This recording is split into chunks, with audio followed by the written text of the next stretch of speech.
Hello students, मैं श्रेय मेहरोत्रा। आज हम एक बहुत ही इंपॉर्टेंट टॉपिक स्टार्ट करने जा रहे हैं जो कि है tracing of conics. Tracing of conics में हमारा पहला टॉपिक होगा द ट्रेसिंग ऑफ पैराबोलास। उससे पहले एक छोटा सा टॉपिक रह गया था, condition that a straight line touches a conic section. उसे देख लेते हैं जरा पहले हम। तो चलिए देखते हैं। Condition that a line touches a conic।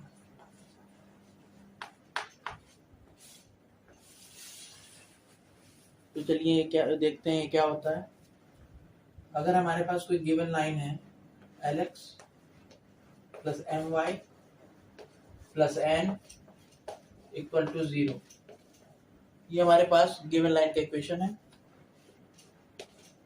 और मान लेते हैं कि कॉनिक का इक्वेशन है हमारे पास ax square plus 2hxy plus by square plus 2gx plus 2fy plus c is equal to 0। मैं डेरिवेशन में नहीं जा रहा हूँ क्योंकि डेरिवेशन का आपको यूज नहीं है। मैं डायरेक्ट आपको कंडीशन बता रहा हूँ जिससे आपको क्वेश्चन सॉल्व करना है। ओके, तो इसकी कंडीशन ये होती है 4/4 का डिटर्मिनेंट बनता है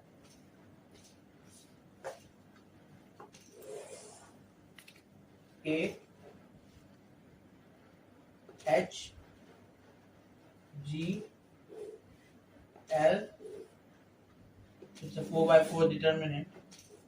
This should be equal to 0. Then h b f m, then g f c n 0 l m n. So this is the condition. अब हम इस पे एक क्वेश्चन लेंगे, फिर इस टॉपिक को खत्म करेंगे। तो चलिए स्टूडेंट्स एक क्वेश्चन लेते हैं इस टॉपिक पे। क्वेश्चन है show that the line 4x plus 5y minus 14 is equal to 0 touches the conic x square plus 4xy plus y square minus 2x plus 2y minus 15 is equal to 0 at the point 1 2। तो हम जानते हैं कोई line अगर किसी conic को touch करती है तो उसका जो पॉइंट ऑफ इंटरसेक्शन होता है वो उसी पॉइंट पे वो टच कर रही होती है। ओके, ये हम जानते हैं। तो अगर हम इस लाइन और इस कॉनिक का पॉइंट ऑफ इंटरसेक्शन निकाल लें तो अगर ये आ जाता है पॉइंट 1 2, तो हम ये प्रूव कर देंगे कि ये लाइन इस कॉनिक को टच करती है। ओके, तो चलिए देखते हैं सोल्यूशन। इसे इक्वेशन 1 मान लेते हैं, इसे इक्वेशन 2 मान लेते हैं। यहाँ से हम x की वैल्यू निकाल लेंगे। सो हमें x की वैल्यू देखिए क्या मिलती है, 14 माइनस 5y अपॉन 4। इसे हम इक्वेशन 2 में पुट कर देंगे। तो चलिए देखते हैं, 14 minus 5y whole square upon 4 square तो 16 हो जाएगा, प्लस 4x, x की वैल्यू है 14 minus 5y by 4 into y plus y square minus 2x। तो 2 से 4 कैंसिल होगा तो ये 2 टाइम्स में कैंसिल हो जाएगा। तो यहाँ आ जाएगा 14 minus 5y upon 2 plus 2y minus 15 is equal to 0। ये हमें मिलेगा। दिस इंप्लाइज, ब्रैकेट ओपन करेंगे हम, 196 plus 25y square minus 140y upon में 16।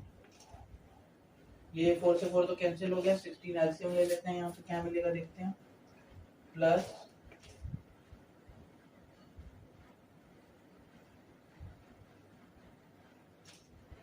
2 2 4 माइनस 80y अपॉन पूरे में 16 रहेगा, चलिए y इसमें चल ही रहा है, plus 16y² minus 14 minus 5y upon 2 plus 2y minus 15 equal to 0। चलिए आगे देखते हैं।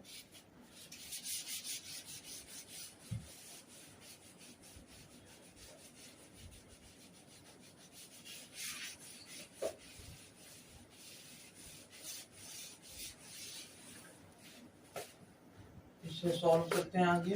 This implies 196 plus 25y²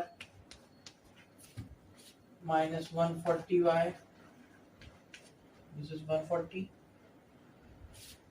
plus 224y minus 80y² upon में 16 चल रहा है यहाँ,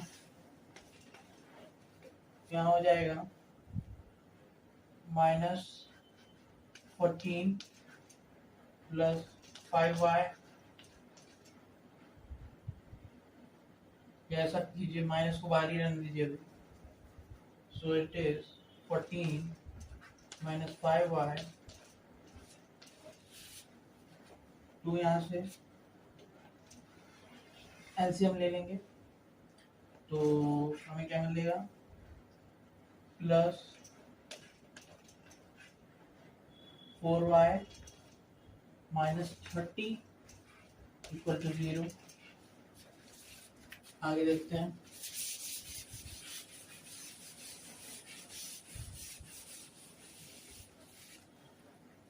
There was a mistake students, यहाँ पे 16y² और होगा, so this implies 196 25y² minus 80y² plus 16y², तो ये आपका हो जाएगा minus 39y²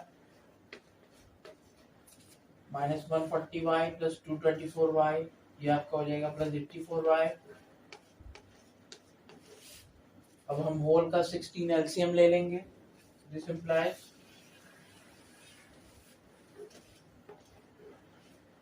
minus 112 plus 40y plus 32y minus 240 is equal to 0। Denominator में जो 16 है उधर जाके 0 हो जाएगा, ठीक है। This implies 196 minus 39y² plus 84y minus 112 plus 40 plus 32 72y हो गया minus 240 is equal to 0। This implies minus 39y², y के टर्म्स ले लेंगे और कांस्टेंट्स को सम कर देंगे तो हमारे पास आएगा 156y and minus 156 is equal to 0.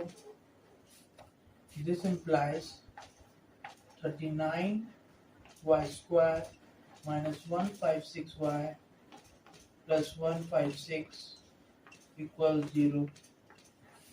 This is divisible by 39. So देखते हैं।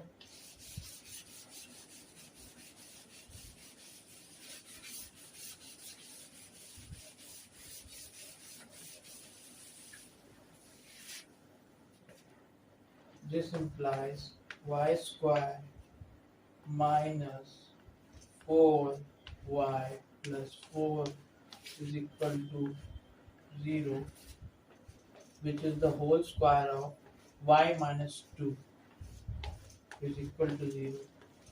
This implies y is equal to 2. अब हम y की वैल्यू इनिशियल इक्वेशन जो लाइन का था उसमें पुट करके देखेंगे. This implies 4x plus 5y minus 14 equal to 0. देखिए एक पॉइंट तो हमें मिल गया 2. अब y को 2 पुट करने में इस इक्वेशन में अगर हमें x1 मिल जाए तो हमारा काम बन जाएगा. This implies 4x plus y की वैल्यू 2 पुट करेंगे तो ये 10 हो जाएगा माइनस का 14 equal to 0. This implies 4x minus 4 is equal to 0. This implies 4x is equal to 4. This implies x is equal to 1. तो हमारा पॉइंट ऑफ इंटरसेक्शन यानी पॉइंट ऑफ कांटेक्ट क्या आ गया? The point of contact is 1. चलिए students, अब हम देखेंगे tracing of parabolas which is the first topic in tracing of conics. तो चलिए देखते हैं. मैं क्वेश्चन पढ़ देता हूँ. Trace the conic 4x square minus 4xy plus y square minus 8x minus 6y plus 5 is equal to 0. इसमें हमें कॉनिक को ट्रेस करना है, गिवन कॉनिक को, और लेटेस्ट रेक्टम फाइंड करना है, फोकस फाइंड करना है और डायरेक्ट्रिक्स का इक्वेशन फाइंड करना है. तो चलिए पहले नेचर देख लेते हैं गिवन इक्वेशन का. सो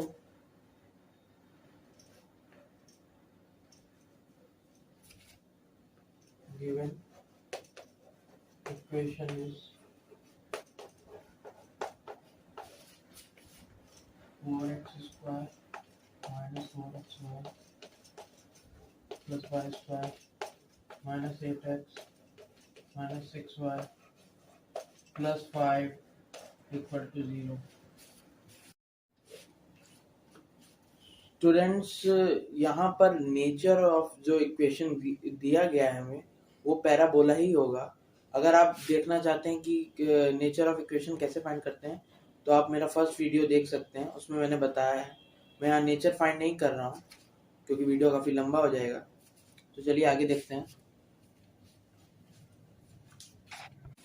ध्यान से देखें तो ये 2x माइनस वाई का होल स्क्वायर है. तो चलिए उसको उस फॉर्म में लिख लेते हैं. 2x minus y whole square is equal to यहाँ 8x प्लस 6y माइनस 5 हो जाएगा. इन टर्म्स को इक्वल टू के उधर भेज दिया. अब इसका मेथड क्या है? हमें लेफ्ट साइड पे लैम्डा और ऐड कर देना है और फिर होल स्क्वायर को ओपन कर देना है. तो चलिए देखते हैं क्या होगा. 2x minus y plus lambda whole square this will be equal to 4x square plus y square plus lambda square minus 4xy minus 2 lambda y plus 4 lambda x.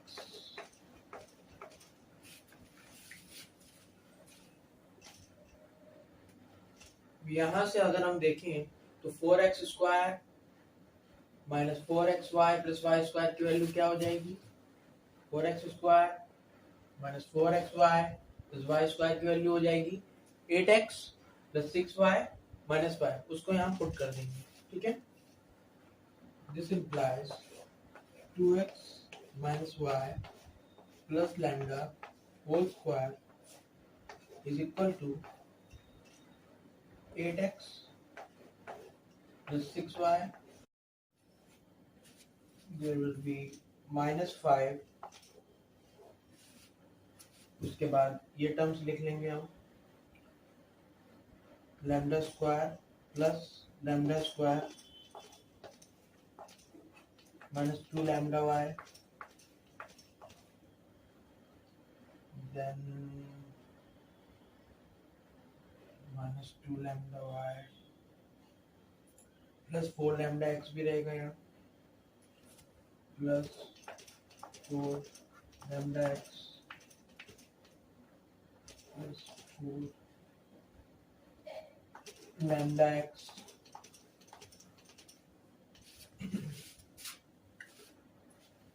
चलिए आगे बढ़ते हैं।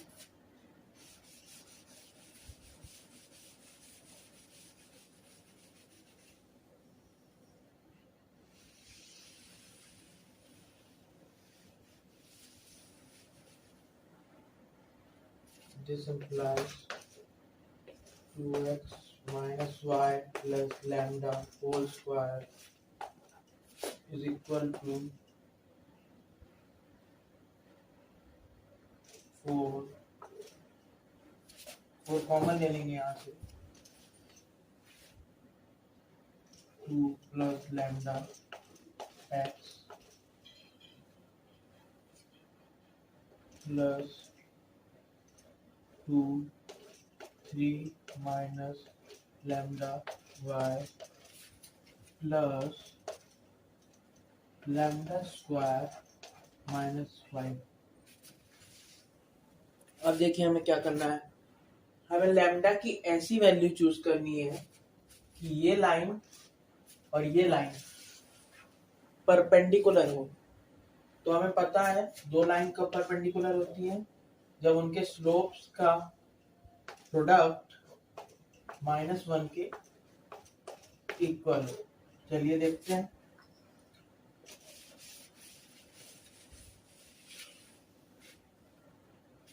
यहां से इसे y is equal to m x plus t के form में अगर हम करें तो हमें मिलेगा y is equal to 2x plus lambda, यानी m1 की वैल्यू हमें मिल गई 2। सिमिलरली यहां से अगर इसे y is equal to m x plus t के फॉर्म में करें तो हमें मिलेगा y is equal to -4 2 plus lambda x upon 2 3 into 3 minus lambda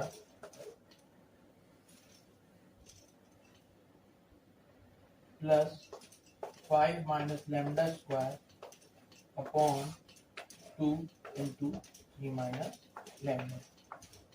तो यहाँ से हमें m2 कितना मिल गया, this is m2, therefore m2 is equal to 2 into 2 plus lambda upon lambda minus 3। इसमें पुट कर देंगे वैल्यू होगा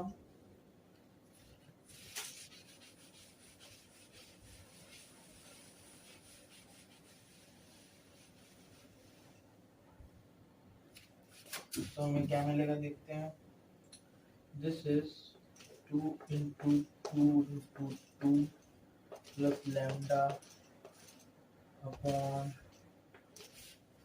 lambda minus 3 is equal to -1। This implies 8 plus 4 lambda is equal to 3 minus lambda. This implies 5 lambda is equal to -5. This implies lambda is equal to -1। तो हमें lambda की value -1 मिल गई। चलिए बहुत बढ़िया, अब इसे इसमें पुट कर देंगे।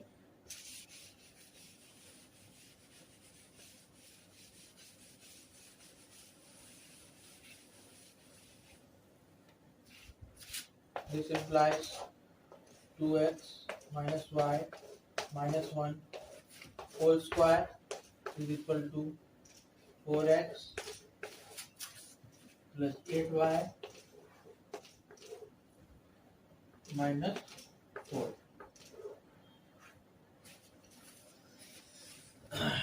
अब हमें क्या करना है, x और y के जो कोफिशिएंट्स हैं इस साइड लेफ्ट साइड x और y के जो कोफिशिएंट हैं उनको डिनोमिनेटर में अंडर रूट के रूप में लिखेंगे और उनका स्क्वायर कर देंगे।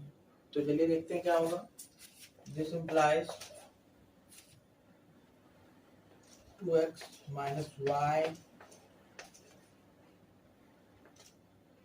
-1 whole square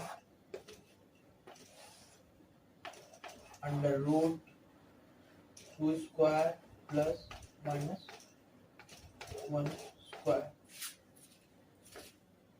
सिमिलरली यहाँ पे भी सेम काम करेंगे, 4 कॉमन ले लें, 4 2x x plus 2y -1 upon, यहाँ स्क्वायर हो के अंडर रूट हट जाएगा, तो यहाँ हम ऐसे लिख सकते हैं, this is under root 2 square plus -1 square into under root 2 square plus -1 square. ठीक है, तो आगे देखते हैं.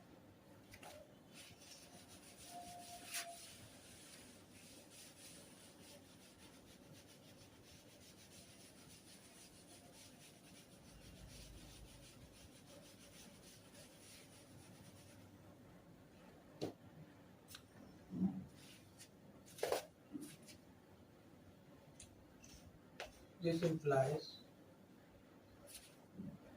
2x minus y minus 1 whole square upon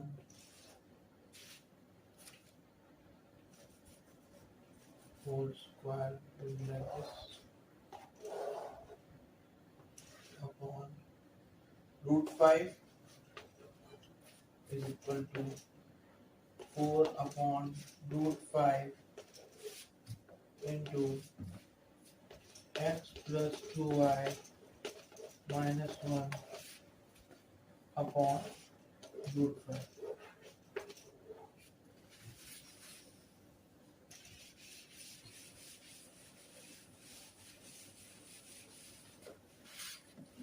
अगर हम इस वैल्यू को कैपिटल Y मान लें, इस वैल्यू को कैपिटल X मान लें, तो देखिए हमें क्या मिलता है. This implies y square is equal to 4 upon root 5 x.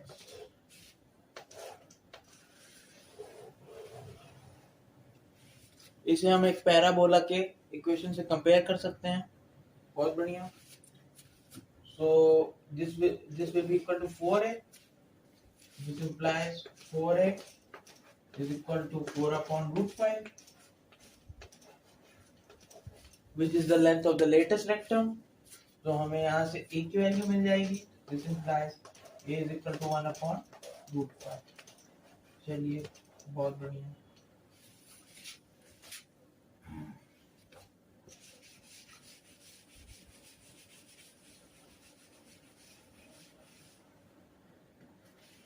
अब हम equation of axis of a parabola देखेंगे. तो equation of axis of parabola क्या होता है? It is equal to y is equal to 0. y हमारा यहाँ पे क्या है? This. So this means this is equal to 0. This implies 2x minus y minus 1 upon root 5 equal to 0. This implies 2x minus y minus 1 equal to 0. तो ये हमें एक axis of the parabola की इक्वेशन मिल गई. ठीक है, अब हम निकालेंगे टेंजेंट एट वर्टेक्स की इक्वेशन. तो वो क्या होती है? वो होती है x इज इक्वल टू 0. तो चलिए देखते हैं.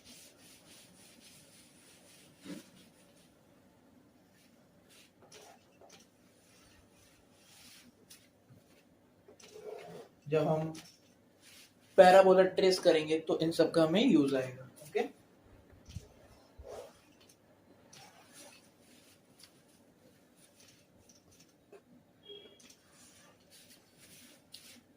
तो टेंजेंट एट वर्टेक्स की इक्वेशन होती है x is equal to 0, which means this is equal to 0 हम पुट करेंगे तो हमें मिलेगा x plus 2y minus 1 upon root 5 is equal to 0. This implies x plus 2y minus 1 is equal to 0. तो ये हमें क्या मिल गया? टेंजेंट एट वर्टेक्स की इक्वेशन। और अगर हम इन दो इक्वेशन को सॉल्व करें तो x और y की जो वैल्यू आएगी वो हमारी वर्टेक्स हो जाएगी। ओके, तो चलिए इन्हें सॉल्व करके देखते हैं।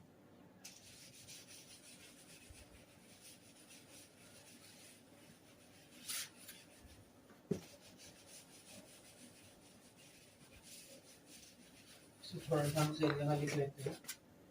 2x minus y minus 1 is equal to 0. x plus 2y minus 1 is equal to 0.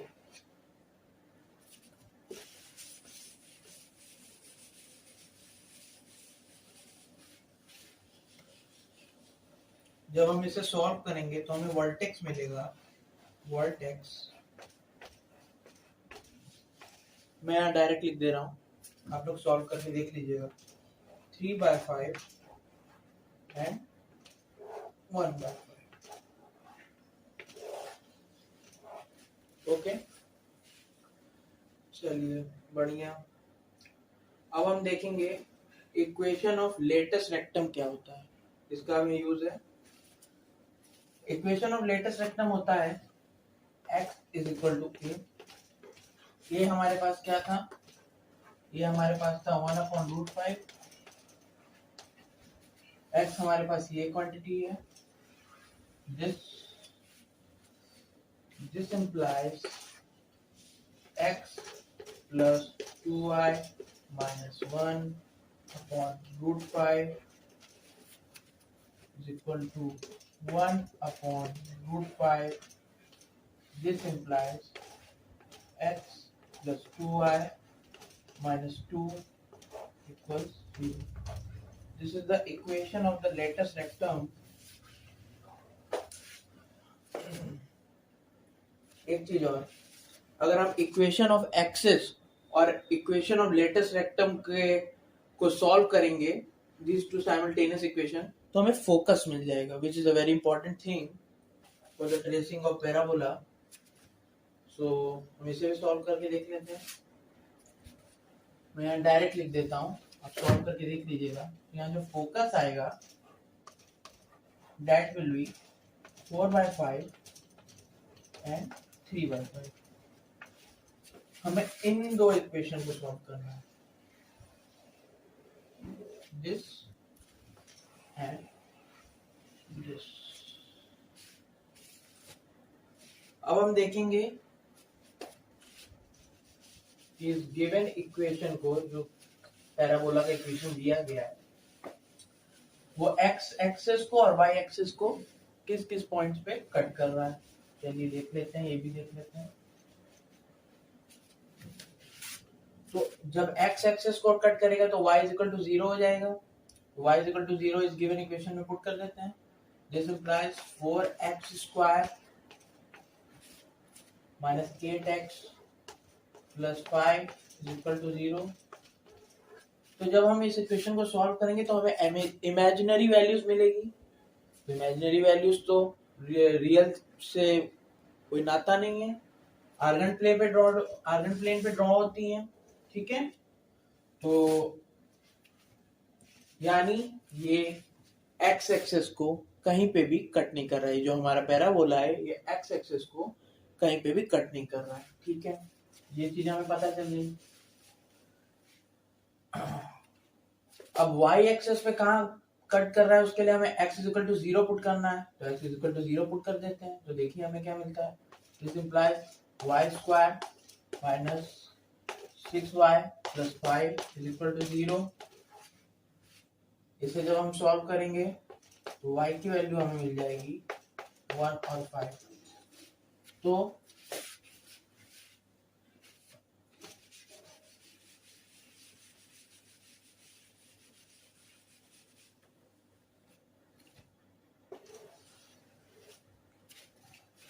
तो y एक्सेस पे जो हमारा पैराबोला है वो कौन कौन से कोऑर्डिनेट्स पे कट कर रहा है y एक्सेस को, तो 01 एंड 05। तो ये दो कोऑर्डिनेट्स हैं जहां पे हमारा पैराबोला y एक्सिस को कट कर रहा है। ठीक है, इन सारी क्वांटिटीज का, इन सारी चीजों का हमें यूज है पैराबोला ड्रॉ करने में। तो इनको इज्जत से एक जगह लिख लेते हैं।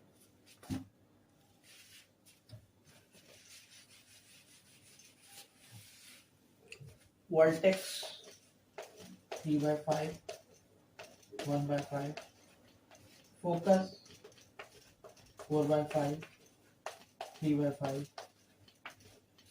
equation of axis 2x minus y minus 1 is equal to 0.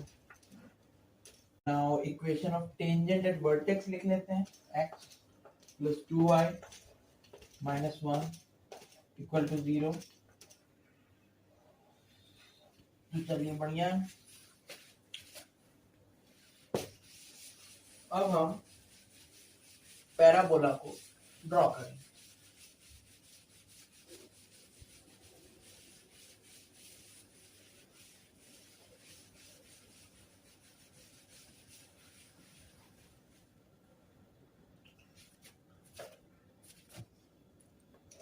This is the y-axis, this is the x-axis.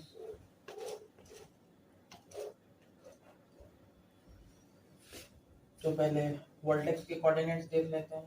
मान लीजिए दिस इज 1 2 3, या ऐसे कर लीजिए 1 2 3 4 5 6, 1 2 3 4 5। This is the origin.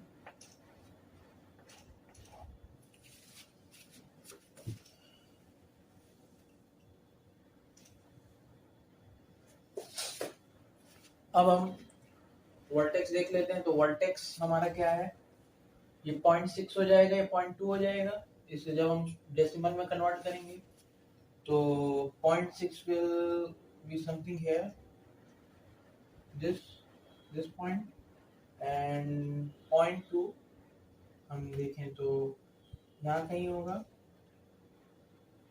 तो हमारी वर्टेक्स जो होगी वो यहाँ आ जाएगी। ठीक है, फोकस देख लेते हैं। Focus is 0.8 and 0.6, so this will be here, something here. Okay, now अब हम देख लेते हैं कि y एक्सेस पे पैराबोला कहाँ कट कर रहा है। तो वो पॉइंट्स हमारे पास जो हैं वो है 01 and 05। इन्हें भी प्लॉट कर देते हैं। 01 means this and this is the 05. Nice. अब हम अगर पैराबोला ड्रॉ करें तो हमें कुछ ऐसा मिलेगा।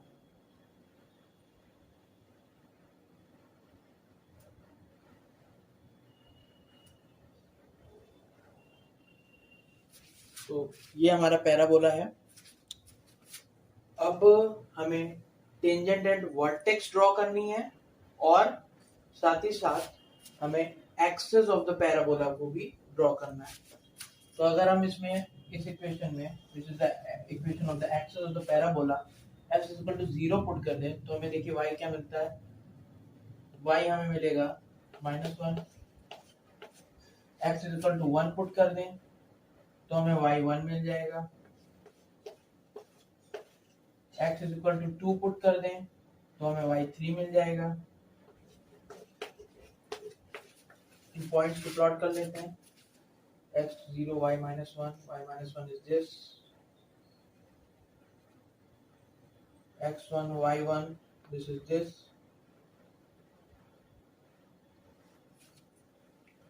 now x2 y3, this is this. So now this is the axis of the parabola and tangent at vertex will be like this. हमें पता है कि टेंजेंट एट वर्टेक्स और एक्सिस ऑफ पैराबोला का इंटरसेक्शन जो होता है वही हमारा वर्टेक्स होता है। तो देखिए यहाँ पे इन दोनों का इंटरसेक्शन पॉइंट ये वर्टेक्स हमारा आ रहा है और ये हमारा आ रहा है फोकस। यहाँ इक्वेशन लिख लेते हैं।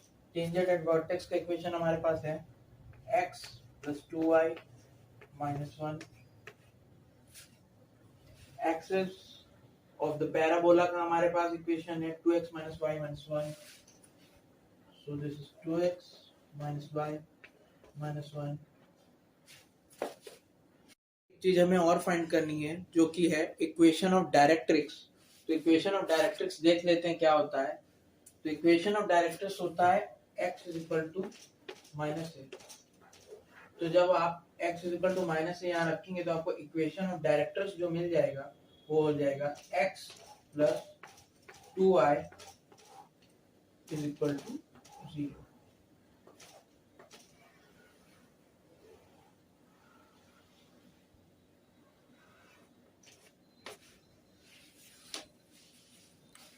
आज के लिए बस इतना ही। तब तक के लिए आप सब अपने हेल्थ का ख्याल रखें, स्वस्थ रहें और थैंक यू।